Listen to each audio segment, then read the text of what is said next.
semua di dalam kehidupan kita sesungguhnya hanya karena Dia ada di dalam hidup kita. Mari rindukan Dia senantiasa saat kita berjumpa dengan pribadinya, saat kita bersekutu dengannya. Dia adalah jawaban dari segala. Hati kita akan dipenuhi dengan sukacita, dengan ucapan syukur. Apapun keadaan kita akan mampu sebab Dia adalah jawaban dalam setiap doa-doa kita. Haleluya Tuhan, terima kasih. Terima kasih Tuhan. Engkaulah jawaban di setiap doaku saat ku menyembah Roh-Mu bekerja.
Tuhan, kami mengucap syukur pada pagi hari ini buat waktu yang Tuhan berikan untuk kami masih boleh dan bisa Tuhan menikmati ibadah kami kepada Tuhan, mempersembahkan pujian syukur kami buat kebaikan Tuhan seumur hidup kami yang sudah kami boleh nikmati Tuhan. Terima kasih pagi hari ini kami sudah mempersembahkan pujian syukur kami di hadapan Tuhan. Kiranya apa yang kami persembahkan Tuhan berkenan di hadapan-Mu ya Tuhan, menyenangkan hati-Mu ya Tuhan. Terima kasih Bapa, kami menyerahkan kebenaran firman Tuhan yang akan disampaikan oleh hamba-Mu. Urapi ya Tuhan hamba-Mu, berikan kami hati yang mendengarkan akan setiap suara Tuhan yang akan disampaikan oleh hamba-Mu ya Tuhan. Berkati kami semuanya lewat setiap kebenaran firman Tuhan yang akan ditaburkan bagi kami semuanya. Terima kasih Bapa, di dalam nama Tuhan Yesus kami berdoa. Amin. Amin. Shalom, puji Tuhan Bapak Ibu Saudara yang dikasihi Tuhan. Selamat kita beribadah, selamat kita menikmati Sabat, ya, perhentian dengan Tuhan. Ya, firman Tuhan pada pagi hari ini adalah tentang Sabat, ya, perhentian dengan Tuhan. Saya pernah menyampaikan tentang Sabat ini ya, mungkin beberapa tahun yang lalu ya, tapi setiap kali khususnya saya yang mempersiapkan firman Tuhan gitu ya, mungkin dengan topik yang sama, dengan judul yang sama ya. Tetapi pokok-pokok pembahasannya itu berbeda ya gitu ya. Kalau saya perhatikan catatan-catatan saya yang lalu, karena catatan khotbah ini dari tahun ke tahun selalu saya file ya. Ada penekanan-penekanan yang berbeda ya. Nah, saya ingin mengajak kita kembali belajar tentang Sabat ya. Ini tentu ada kaitannya dengan tema kita, tetaplah berdoa ya.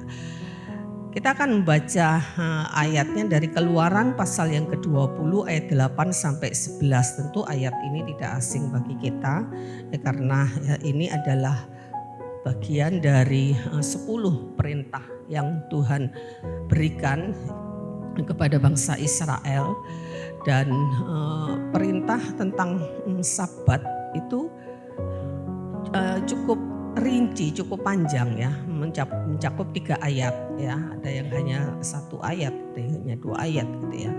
Kita baca Keluaran 20 ayat yang ke-8 sampai ayat yang ke-11.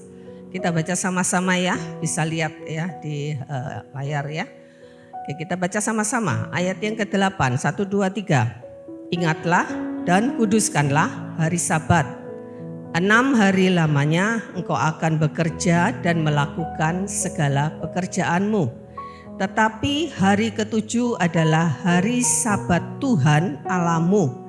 Maka jangan melakukan sesuatu pekerjaan, engkau atau anakmu laki-laki atau anakmu perempuan atau hambamu laki-laki atau hambamu perempuan atau hewanmu atau orang asing yang di tempat kediamanmu. Sebab 6 hari lamanya Tuhan menjadikan langit dan bumi, laut dan segala isinya, dan ia berhenti pada hari ke-7. Itulah sebabnya Tuhan memberkati hari Sabat dan menguduskannya. Ya, ini perintah tentang Sabat ya, 4 ayat. Ya. Nah, Sabat itu dari bahasa Ibrani itu artinya memang berhenti, ya, berhenti. Dan ini ditetapkan Allah sendiri ya pada saat penciptaan. Ya, pada saat penciptaan di Kejadian 2 ayat 2 dan 3 itu juga dikatakan bahwa Tuhan berhenti pada hari yang ke-7 ya. Ini bukan untuk kepentingan Allah ya. Karena Sabat itu kan artinya berhenti, perhentian. Karena Allah tidak sama seperti manusia yang butuh istirahat, ya butuh perhentian, ya bisa lelah, ya tidak, ya. Tetapi ini untuk kepentingan manusia, ya untuk kepentingan manusia. Ya.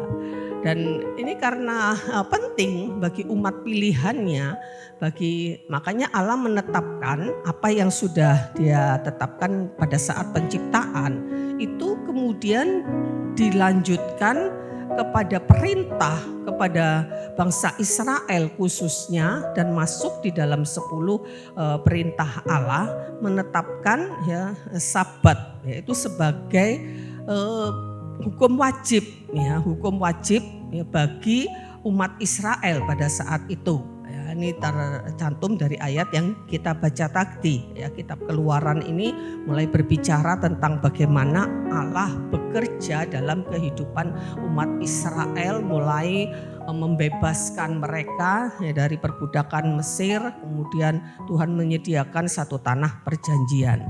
Nah, kita akan melihat secara lebih rinci apa itu tentang Sabat ya. Perintah dan hukum Sabat ya. Apa makna Sabat ya? Artinya memang kalau diterjemahkan itu cuma satu kata, artinya itu perhentian. Tapi hari perhentian itu memiliki makna, sebetulnya maknanya itu adalah hari kudus Tuhan. Ya, di ayat 10 yang kita baca tadi, tetapi hari ke-7 adalah, ingat, hari Sabat Tuhan. Ya, jadi bukan sekedar hari Sabat, hari Sabat Tuhan Alamu. Ya, yang ayat kita baca tadi. Jadi hari Sabat itu adalah hari Sabatnya Tuhan, hari Sabatku. Beberapa ayat menuliskan begitu dalam Keluaran pasal 20, Keluaran pasal 31, Tuhan mengutuskan hari Sabatku. Ya, jadi tidak berhenti di hari Sabat saja, tapi selalu hari Sabatku. Ya, itu jadi maknanya hari itu adalah hari untuk Tuhan. Ya, jadi Sabat itu hari untuk Tuhan. Ya. Kemudian dikatakan di dalam Keluaran 35 ayat 2 itu ada kata hari perhentian penuh bagi Tuhan. Ya, 6 hari lamanya ya boleh dilakukan pekerjaan, tapi pada yang ke-7, hari yang ke-7 itu hari Sabat, haruslah ada perhentian kudus ya, yakni hari perhentian penuh bagi Tuhan. Itu jelas ditulis dalam Keluaran 35 ayat 2. Jadi setiap orang yang melakukan pekerjaan pada hari itu haruslah dihukum mati. Jadi ini hari perhentian penuh ya, bagi Tuhan. Ya.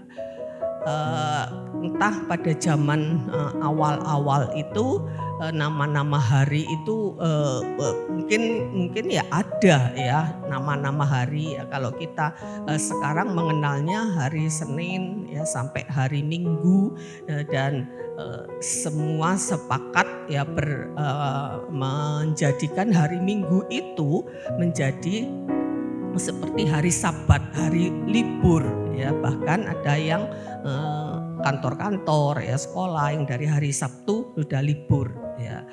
Dan kemudian makna Sabat berikutnya itu adalah hari ibadah ya. Mungkin ada banyak ayat-ayat yang kita tidak baca ya untuk menyingkat waktu ya. Di dalam Kisah 13 ayat 14 15 itu dalam pelayanan Rasul Paulus, setiap hari Sabat ya Rasul Paulus selalu menyempatkan untuk pergi ke rumah ibadah ya, untuk beribadah, hari ibadah ya. Kemudian Sabat itu juga hari persembahan korban. Di Bilangan 28 ya ayat yang ke-9 sampai 10 ya, di setiap hari Sabat ada ketentuannya. Tidak sekedar hari ibadah, mereka harus mempersembahkan korban. Mereka harus membawa 2 ekor domba yang berumur 1 tahun ya, dan 1/10 eva tepung ya untuk korban curahan ya, untuk korban persembahan ya, yang harus ya ini menjadi ketetapan ya. Jadi hari Sabat itu juga hari persembahan. Setiap minggu mereka harus bawa persembahan itu ya, enggak tahu pada saat itu nama harinya apa ya. Dan kemudian ini juga hari Sabat ini juga sebuah peringatan akan pembebasan dari perbudakan di Mesir. Ini nanti akan saya bahas lebih lanjut ya tentang hal ini ya. Nah, kemudian ini menjadi perjanjian yang kekal antara Allah dan Israel. Ya, di dalam Keluaran 31 ayat 16, maka haruslah orang Israel itu memelihara hari Sabat dengan merayakan Sabat turun-temurun menjadi perjanjian kekal. Kekal ini artinya selama-lamanya. Sabat harus ya menjadi hari khusus yang berbeda dan istimewa. Ya, menjadi hari yang khusus dan istimewa, dan ini menjadi perjanjian kekal selama-lamanya sampai hari ini. Ya, orang-orang Israel ya di Israel sana merayakan melakukan perintah ini.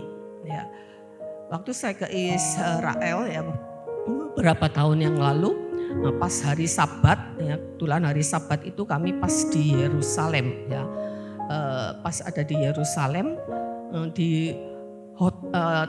sampai di hotel-hotel itu mungkin pernah saya singgung, sampai di hotel-hotel itu ya tetap ada yang bekerja ya, siapa yang melayani, mungkin yang bekerja tidak orang Israel, karena tour leader kami itu juga waktu Sabat dia nggak kerja, diganti orang yang bukan orang Israel gitu. Sampai lift pun itu ada yang namanya lift Sabat yang tidak beroperasi. Ya, waktu itu saya biasanya naik lift pakai lift itu kok tidak beroperasi. Ya, baru dijelaskan itu liftnya lagi Sabat. Ya, jadi yang beroperasi itu cuma satu. Ya, yang satu kenapa ya nggak disabatkan juga gitu ya. Ya, kalau lantai naik sampai lantai 15, wah aduh, gimana itu ya. Ya gitu yang terjadi bagi bangsa Israel, dan saya sempat tanya ya kepada tour leadernya, dia menjelaskan apa yang dilakukan di konteks hari ini gitu. Ya, mereka biasanya membaca kitab Mazmur katanya, membaca kitab Mazmur ya, berdoa. Nah, mereka kan kitab perjanjian lama, mereka belum mengakui Yesus itu Mesias gitu, mereka masih menantikan Mesias, mereka membaca kitab Mazmur sepanjang hari. Nah, itu dimulai dari Jumat ya, setelah matahari terbenam sampai hari Sabtu setelah matahari terbenam. Dan setelah hari Sabtu itu pada hari Sabtu itu di hotel tuh saya heran, ramai luar biasa. Ya, orang sudah booking tempat, mereka makan pesta, dan katanya dianjurkan mereka itu untuk ngajak. Ya, kalau ada tetangganya yang enggak bisa makan enak di hotel gitu ya, mereka harus ngajak saudara-saudaranya, dan luar biasa makanannya di hotel itu lebih mewah ya dari hari-hari biasa. Ya, itu yang mereka lakukan. Ya, dengan ritual-ritual yang tetap seperti perjanjian lama gitu ya, dan itu mereka memang juga mempercayai bahwa itu perintah yang kekal ya untuk seterusnya artinya ya. Dan Sabat itu perintah dari Tuhan secara langsung, bukan aturan manusia, jadi harus dilakukan ya. Dan kita melihat hukum-hukum Sabat ya, hukum-hukum Sabat tadi yang kita baca, berhenti dari semua pekerjaan. Tidak boleh berdagang, tidak boleh mengangkut barang, ya, tidak menjalankan segala acara dan urusan. Dalam bahasa Inggris itu dikatakan tidak melakukan kesenangan-kesenangan sendiri. Ya, itu hukum Sabatnya. Ya. Tidak menjalankan segala urusan pokoknya. Ya, jadi mereka betul-betul istirahat ya, secara fisik ya, baik manusia, hewan, tumbuh-tumbuhan. Jadi Keluaran 23 itu disinggung lagi ya tentang ini, bahwa mereka tidak boleh bekerja ya. Nah, namun ya apa yang Tuhan perintahkan tadi itu untuk istirahat ya, secara fisik tidak boleh bekerja, dan itu berlaku bagi semua orang, anak, laki-laki, perempuan, orang asing, sampai kepada hewan. Itu di dalam Ulangan di ayat yang kita baca tadi juga ya. Namun ada hukum, dan kan hukum Taurat ini kan tidak cuma 10 perintah Allah. Hukum Taurat ini kemudian diolah sedemikian rupa oleh yang namanya ahli-ahli Taurat. Itu ada ada banyak sekali aturan, ya, ada banyak sekali ratusan, dan khusus untuk hari Sabat ini ada hukum tertulis dan ada hukum lisan. Dan di dalam hukum tertulis dalam Ibrani itu disebut Mishnah, itu memuat aturan-aturan yang sangat rumit tentang hari Sabat. Bayangkan untuk Sabat saja itu ada 243 pasal, ada 39 jenis pekerjaan yang harus ditaati dan tidak boleh dilakukan. Dari 39 jenis pekerjaan itu antara lain menabur benih, jelas tidak boleh membajak, menenun, ya, membuat roti, bahkan kalau orang itu butuh tali, membuat simpul di tali itu pun tidak boleh. Membuat simpul di tali tidak boleh. Menulis atau menghapus 2 huruf tidak boleh. Ya. Memadamkan, menyalakan api tidak boleh. Tidak boleh menggunakan palu, tidak boleh memindahkan barang, tidak boleh berjalan lebih dari 100 meter dan lainnya dan sebagainya. 39 jenis pekerjaan. Saya heran, sampai menghapus tulisan saja tidak boleh. Membuat simpul saja, tali simpul saja tidak boleh. Dianggap itu satu pekerjaan. Nah, jadi hukum ini ya begitu berkembang luar biasa dan mengikat bagi orang-orang Israel. Dan kalau melanggar itu hukumannya mati. Jelas di Keluaran 31 ya. Di Keluaran 20 tadi tidak dituliskan, di Keluaran 31 lebih rinci, di bilangan juga. Ketahuan melanggar Sabat ya dihukum mati. Ya. Kalau di Israel sampai hari ini ya memang entah kalau di rumah-rumah memang mereka tidak menyalakan lampu. Ya, nyetet lampu aja enggak boleh. Jadi caranya ya kalau mereka supaya enggak gelap. Jadi sejak sebelum Jumat setelah matahari terbenam, sebelum itu lampu sudah dicetet ya. Jadi supaya besoknya enggak nyetet lampu ya, jadi dibiarkan nyala sepanjang hari ya, sampai sebegitunya. Nah, dan melanggar satu saja itu hukumannya mati ya. Ini hukum Sabat ya.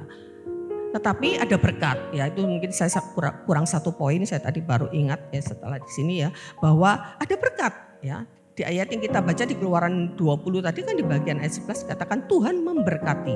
Dan di Yesaya 58 ayat yang ke-14 itu ada berkat-berkat khusus bagi orang yang melakukan Sabat.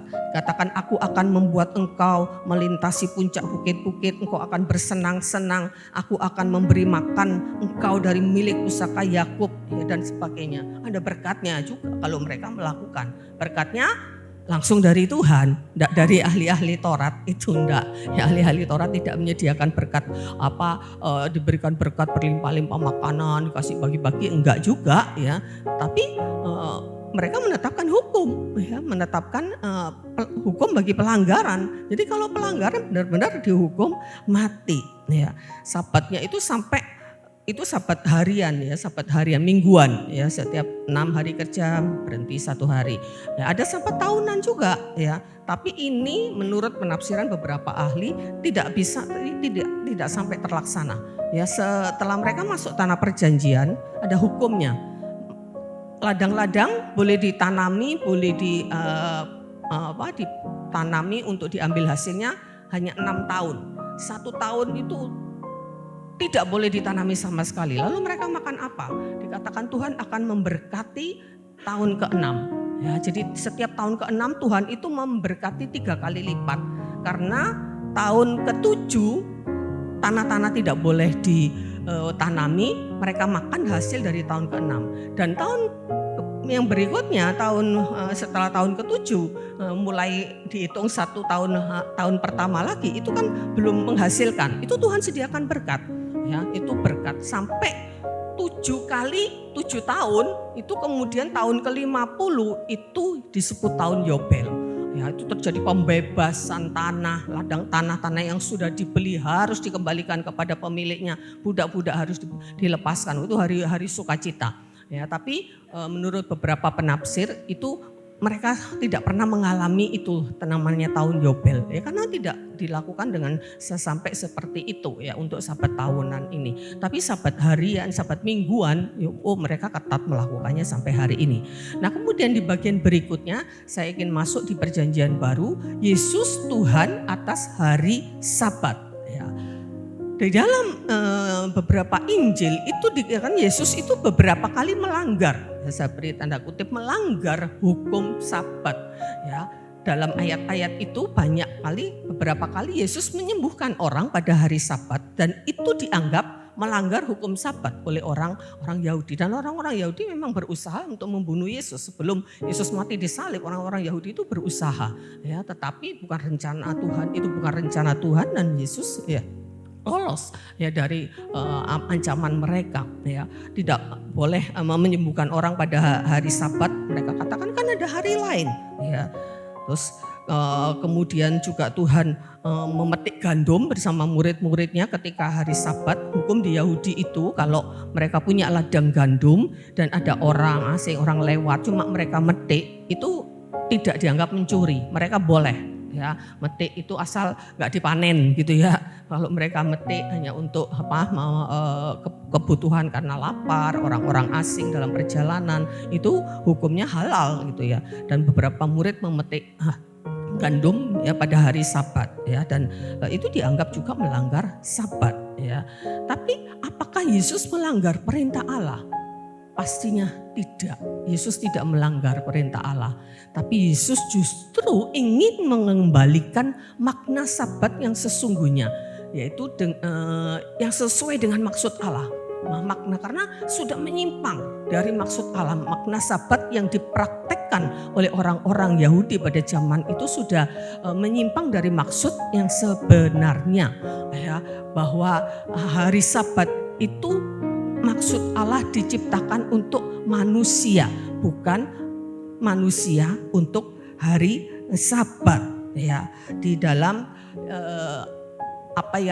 apapun yang Tuhan lakukan ya, ketika dianggap melanggar Sabat ya, itu Yesus itu ingin menjungkir balikkan ya hukum-hukum yang orang Yahudi perintahkan, dan akhirnya menjadi beban yang berat sebetulnya bagi mereka ya, kalau dengan begitu banyaknya aturan.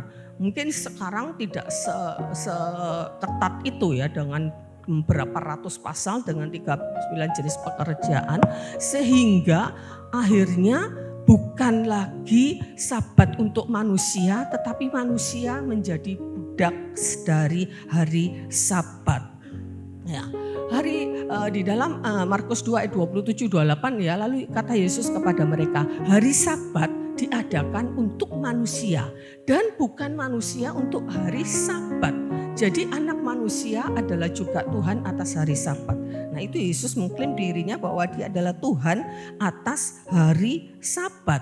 Nah, apa artinya? Artinya hari Sabat yang seharusnya itu melayani dan memberkati manusia untuk menyegarkan kembali ya, tubuh, jiwa, dan roh manusia, kemudian menjadi tuan. Seperti menjadi tuan, aturan-aturan itu menjadi tuan yang harus ditaati dengan penuh ketegangan, kecemasan, dan ancaman yang mengerikan ya, dan mengabaikan belas kasihan. Yesus sampai menegur ya, apakah mau kalau dombamu jatuh ya ke dalam jurang, apa mau enggak ditolong ya, ketika orang-orang itu menegur ketika Yesus menyembuhkan orang-orang pada hari Sabat ya.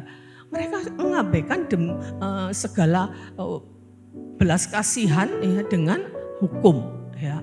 Dan karena itu ya Sabat ya yang sesungguhnya itu hari kenikmatan, hari sukacita, itu kemudian menjadi beban. Dan Yesus ingin mengembalikan makna Sabat yang sesungguhnya. Ya, karena itu Yesus mengatakan bahwa hari Sabat diberikan atau disediakan untuk manusia, bukan manusia untuk menjadi budak dari aturan-aturan Sabat sehingga menjadi beban ya. Dan itulah yang Yesus lakukan ya. Dan dengan menyembuhkan orang pada hari Sabat, Yesus menjungkir balikkan agama dengan berbagai aturan dan ritus menjadi layanan kasih ya kepada manusia ya.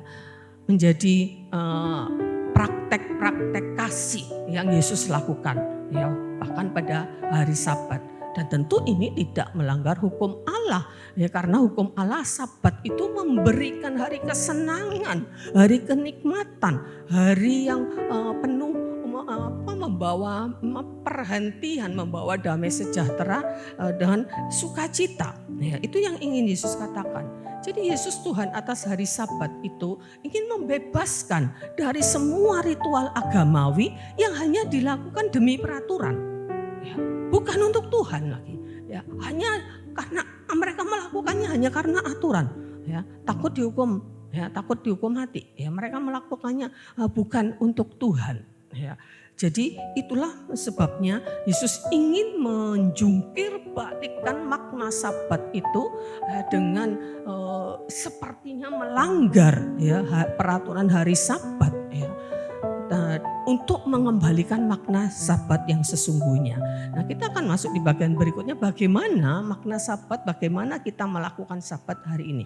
Perintah kuduskanlah hari Sabat itu tetap berlaku bagi orang percaya masa kini. Ya. Hukum Taurat itu ada 3 bagian hukum Taurat. Ya, ada ceremonial law, ya, hukum tentang upacara, ya, tentang berbagai macam aturan-aturan, termasuk aturan-aturan Sabat, ya. Pada hari Sabat harus ini itu ceremonial law, ya. Itu sudah tidak perlu dilakukan lagi, ya. Civil law, hukum-hukum perdata, ini juga tidak diperlakukan lagi. Ini hukum tentang bagi keluarga, ya, bagi berbagai macam aturan tentang perempuan, ya, tentang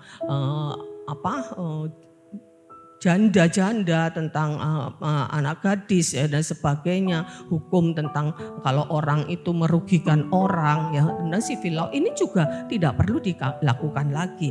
Ya, di dalam Efesus pasal 2 ayat 15 itu mengatakan bahwa dengan matinya Kristus sebagai manusia, ia sudah membatalkan hukum Taurat dengan segala perintah dan ketentuannya.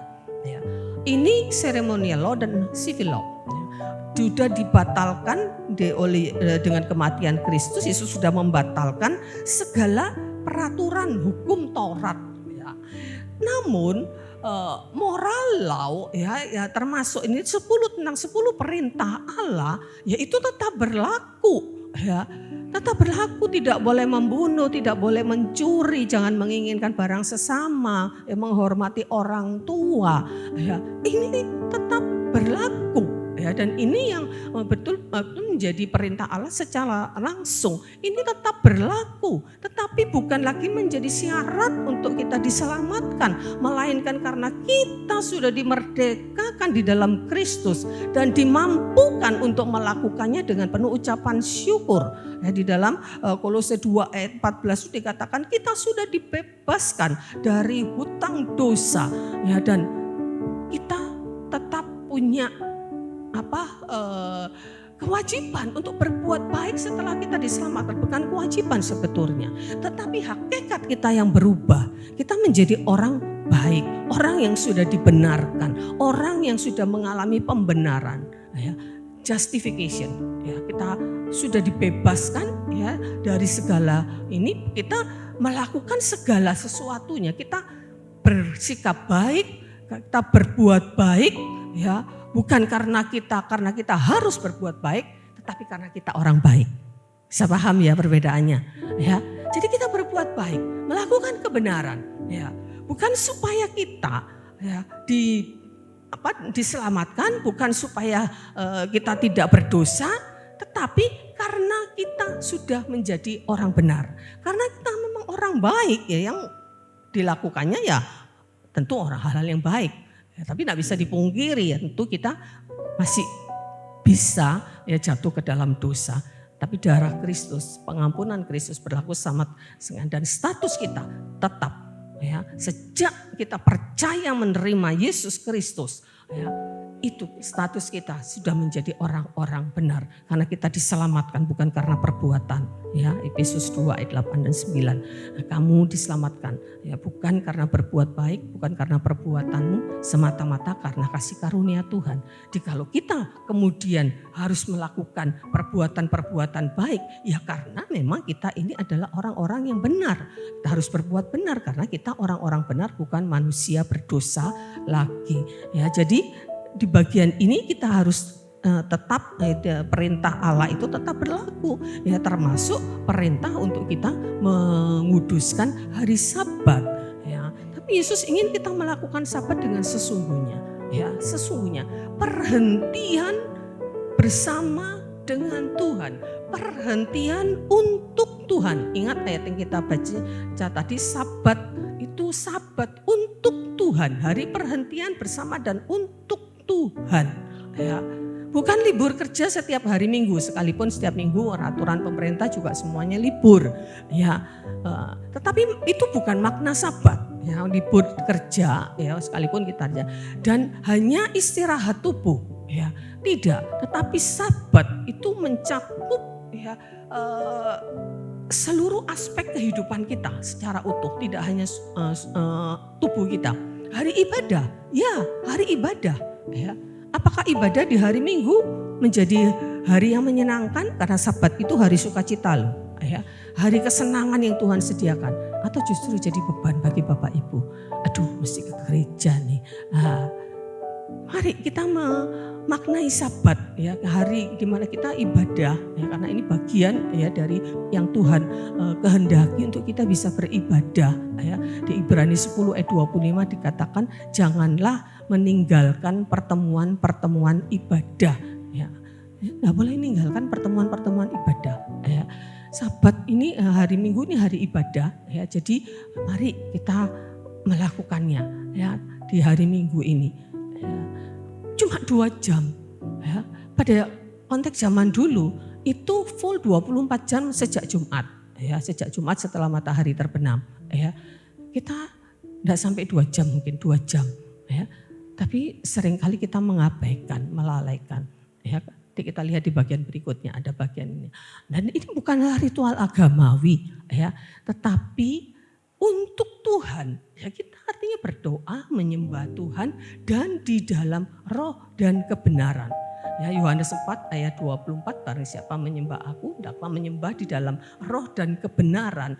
Ini mencakup seluruh aspek kehidupan kita, bukan cuma tubuh yang istirahat, ya, tetapi juga memberikan kenyamanan, ya, memberikan sukacita bagi tubuh, jiwa dan roh. Karena manusia ini sekali lagi satu kesatuan, ya sekalipun kita ada yang membagi-bagi tubuh, jiwa dan roh, ya oke lah, ada yang pernah saya sampaikan beberapa waktu lalu, ada yang berpandangan dikotomi manusia itu 2, manusia lahiriah, manusia batiniah, ada yang mengatakan trikonomi 3, tubuh, jiwa dan roh, tapi yang penting hakikatnya adalah satu manusia, itu tidak bisa dipisahkan. Ya memang nanti ketika kita meninggalkan dunia ini, tubuh kembali kepada tanah, tapi roh kita kembali kepada Tuhan. Tapi selama kita menjadi manusia, ya kita adalah utuh, ya. Jadi Sabat itu tidak hanya untuk urusan tubuh, istirahat tubuh, tetapi mencakup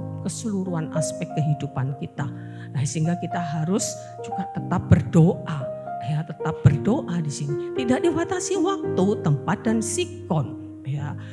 Kalau untuk ibadah bersama-sama, ya tadi tetapkan di hari Minggu, ya kita ibadah bersama-sama. Di tengah minggu ada ibadah wanita, ada komsel, ya itu memang tidak dibatasi gitu, ya. Nah, tetap berdoa itu juga tidak dibatasi waktu, cuma hari Minggu saja, ya ibadah memuji Tuhan, nyanyi puji Tuhan itu cuma hari Minggu, ya tentu tidak. Karena tetaplah berdoa ini berbicara soal waktu juga, artinya tidak dibatasi waktu, tempat dan sikon di dalam seluruh aktivitas kesibukan, dalam perkataan perbuatan kita, ya disitulah ya kita ini sungguh-sungguh menjadi manusia rohani, ya yang tidak lagi berfokus kepada perkara-perkara duniawi.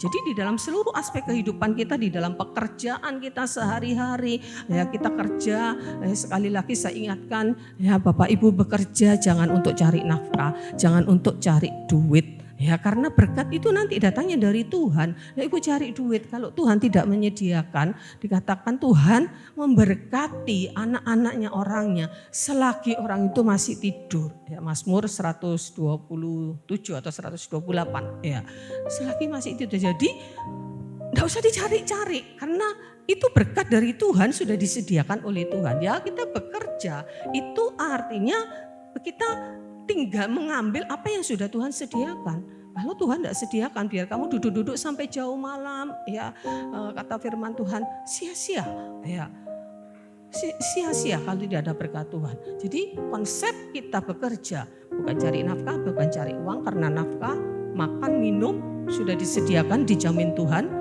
Ya, jangan khawatir soal makan, minum, pakai.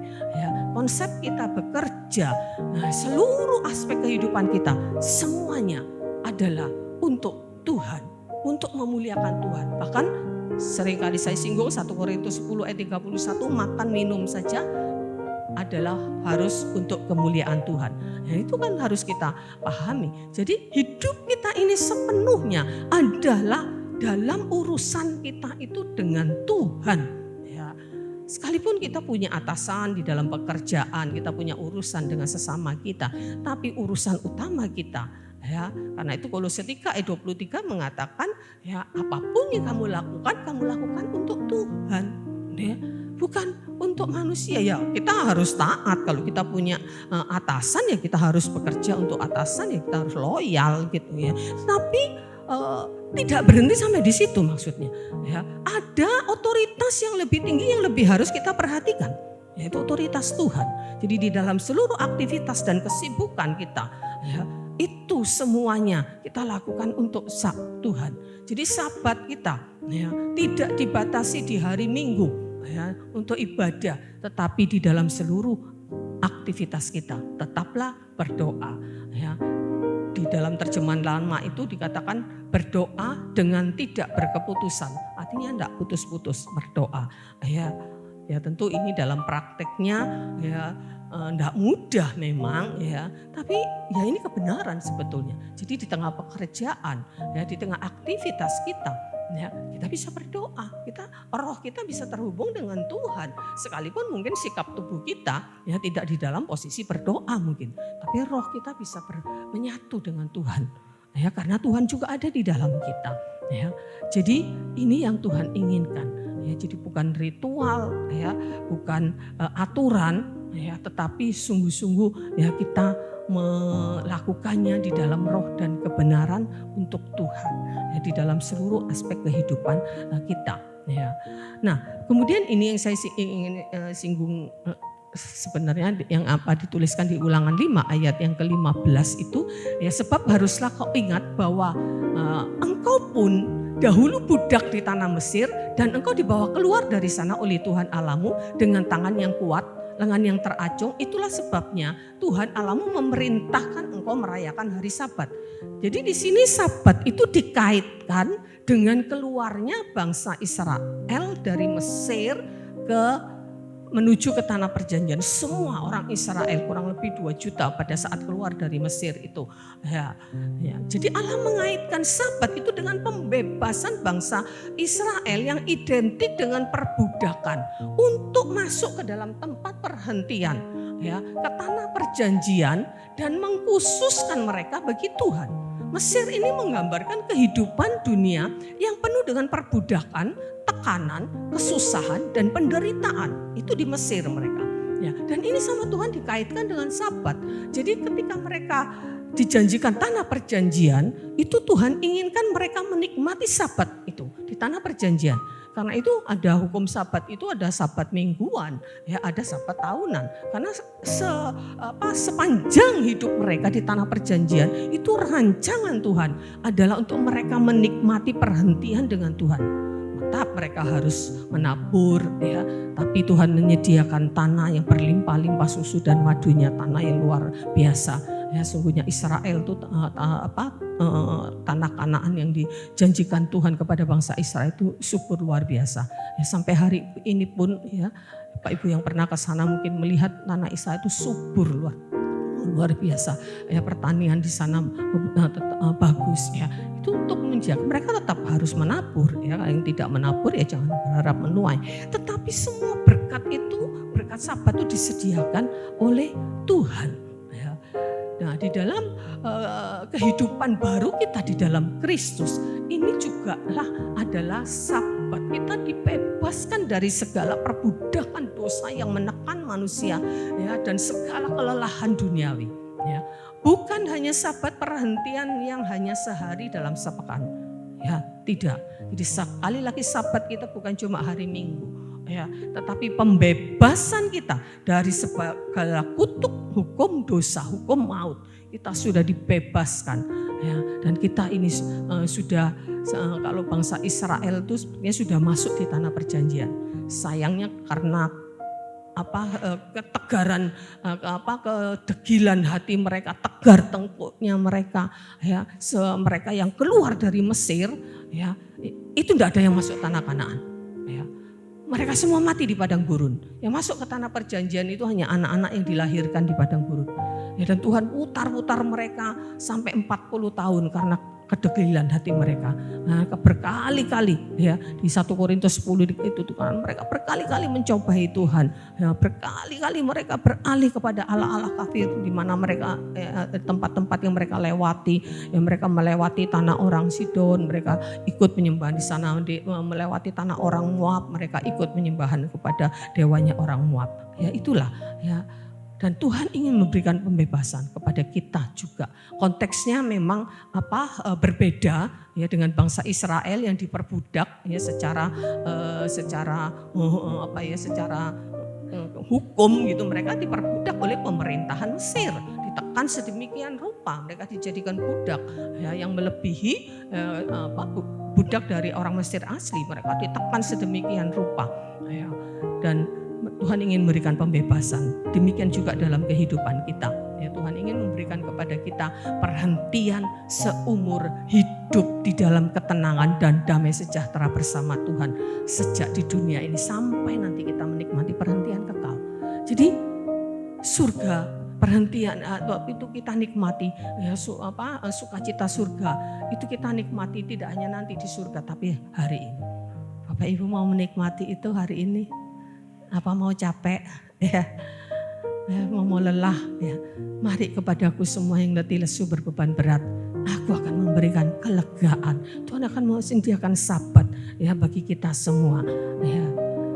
Di dalam Ibrani 4 ayat 1 dan 2, saya ambil dari terjemahan bahasa Indonesia masa kini, katakan janji Allah itu masih berlaku dan kita diberi istirahat yang dijanjikannya. Jadi hendaklah kita menjaga supaya jangan ada seorang pun di antara kalian yang ternyata tidak menikmati istirahat yang dijanjikannya itu, sebab kabar baik itu sudah diberikan kepada kita sama seperti kepada mereka, kepada bangsa Israel. Namun kepada mereka berita itu tidak ada gunanya, sebab ketika mereka mendengarnya mereka tidak percaya.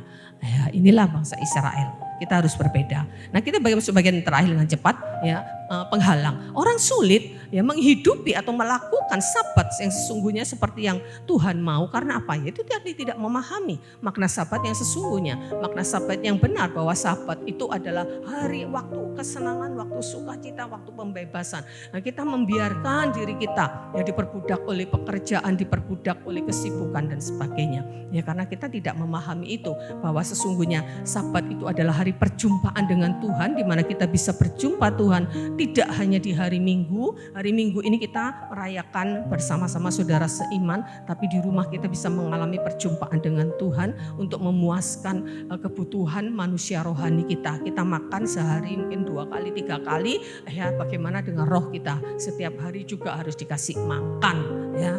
Ya, Bapak Ibu, setiap hari rohnya harus dikasih makan, baca firman Tuhan, bersekutu dengan Tuhan, itu makanan roh, ya, bukan senang-senang, tidak. Ya, itu hanya jiwa nih, hanya perasaan kita. Ya, dan di hadirat Tuhan itu ada sukacita yang berlimpah-limpah. Yesaya 58, 13, 14 ini berbicara tentang sukacita Sabat bagi orang yang melakukan Sabat. Tuhan sediakan berkat luar biasa. Mazmur 16 ayat 11 dikatakan ada sukacita yang berlimpah-limpah di hadapanku. Jadi Sabat itu adalah anugerah dan berkat, bukan beban. Ya. Dan yang menjadi penghalang berikutnya itu adalah kesibukan. Orang lebih menganggap penting aktivitas atau pekerjaan, kesenangan, ya, yang lainnya, ya. Karena itu Minggu juga tetap kerja, ya, ya, enggak dibilang salah ya enggak, karena ibadahnya katanya cuma 2 minggu, cuma 2 jam gitu ya. Setelah itu mau buka toko ya sudahlah silakan. Ya nanti kita berurusan sendiri gitu loh dengan Tuhan. Apakah sahabat harian kita jalan atau tidak? Ya. Nah, menikmati ciptaannya tapi melupakan ciptaannya. Oh, healing. Ya, minggu-minggu healing. Ya, enggak apa-apa, ya. Tapi jangan cuma menikmati ciptaan Tuhan, jalan-jalan ke sana mari. Mari kita menikmati pencipta kita. Ya, ini satu quote ya dari Corrie ten Boom yang sungguh sangat luar biasa, dikatakan, if the devil can make you sin, he will make you busy. Jika iblis tidak bisa membuatmu berdosa, ya dia akan membuatmu sibuk. Ya, dengan sibuk engkau bisa berdosa, dengan melupakan Tuhan, ya, dengan mengabaikan perhentian dengan Tuhan, ya, ini dosa, ini pelanggaran, ya, karena dan kita mengabaikan perasaan Tuhan, ya. Iblis mungkin tidak bisa membuat kita untuk suruh mencuri, suruh korupsi, suruh bohong, mungkin enggak, ya. Iblis tidak bisa membuatmu berdosa, dia akan membuatmu sibuk. Enggak salah, sibuknya enggak salah sih, ya. Orang sibuk bekerja, orang malas itu yang salah, ya. Sibuk enggak salah, ya. Tapi hati-hati dengan kesibukan. Hati-hati dengan kesibukan, ya, karena bisa membuat kita lelah fisik, akhirnya malas berdoa, sudah sampai pulang nyampe rumah wis pengennya geletak tidur, ya. Ini kita mengabaikan sahabat perhentian dengan Tuhan. Pilihan ada pada kita mau menikmati perhentian, damai sejahtera, sukacita dari Tuhan seumur hidup, ya, bukan berarti santai ya, enggak kerja leha-leha di rumah malas-malasan, tidak, ya, sibuk sekali lagi tidak salah, ya.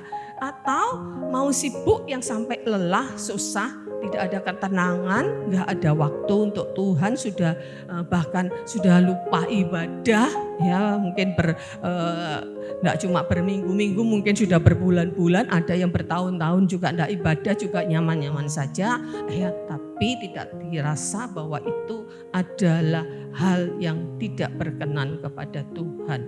Ya, tapi kalau dia anak, saya yakin ya satu saat dia akan kembali.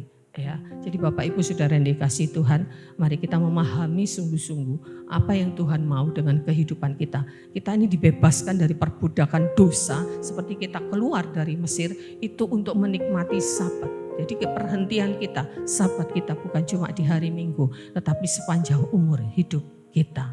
Ya, amin. Dan disitulah kita akan mendapatkan sukacita, kita akan mendapatkan damai sejahtera, ketenangan bersama-sama dengan Tuhan seumur hidup kita. Ya, jangan mau ya kita sibuk lelah ya hanya karena pekerjaan.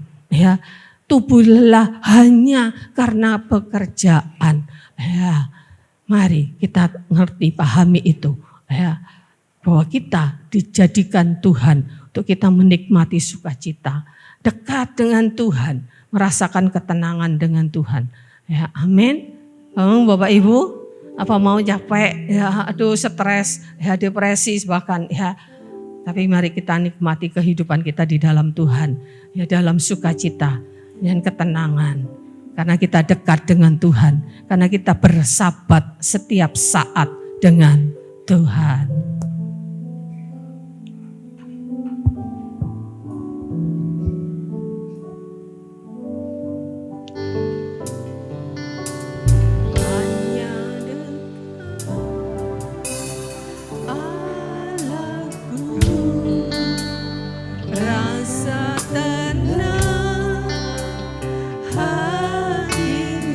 Dekat Tuhan kita bisa merasakan ketenangan. Karena Dia akan menyertai kita senantiasa sepanjang kehidupan kita. Hanya dekat pada Tuhan ada kekuatan yang baru.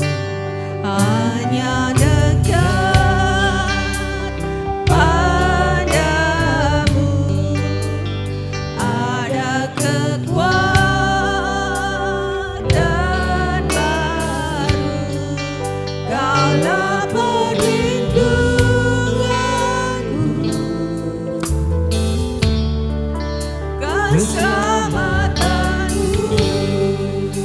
Hati katakan, Tuhan, aku ingin selalu bersekutu, aku ingin selalu bersahabat denganmu. bersekutu denganmu. Oh, menikmati hadirat, menikmati sukacitamu, menikmati keindahan-Mu. Tuhan, kami mau tinggal dalam hidup-Mu. Indah bersama-Mu selamanya. Dengan iman katakan, Tuhan, aku mau dekat dengan-Mu Tuhan, dan aku mau merasakan ketenangan. Karena hanya dekat Engkau ada ketenangan ya Tuhan.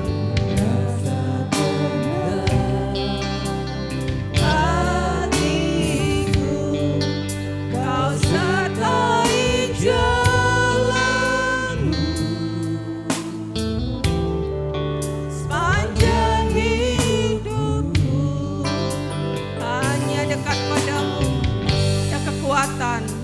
Ada saat ini ada yang letih, ada yang lesu, ada yang berbeban berat. Datang kepada Tuhan. Di dalam Dia ada kekuatan yang baru, ada kelegaan, ada kelepasan. Kaulah perlindunganku, keselamatanku. Tuhan katakan, aku mau ingin bersekutu denganmu. Ingin selalu bersekutu denganmu. Kami mau menikmati kehadiran, menikmati sukacitamu, menikmati segala yang baik dari Engkau. Tinggal dalam hidupku, sungguh indah bersama-Mu. Ingin selalu bersekutu denganmu, menikmati hadirat-Mu. Biarkan Roh-Mu tinggal dalam hidupku, sungguh indah bersama-Mu selamanya.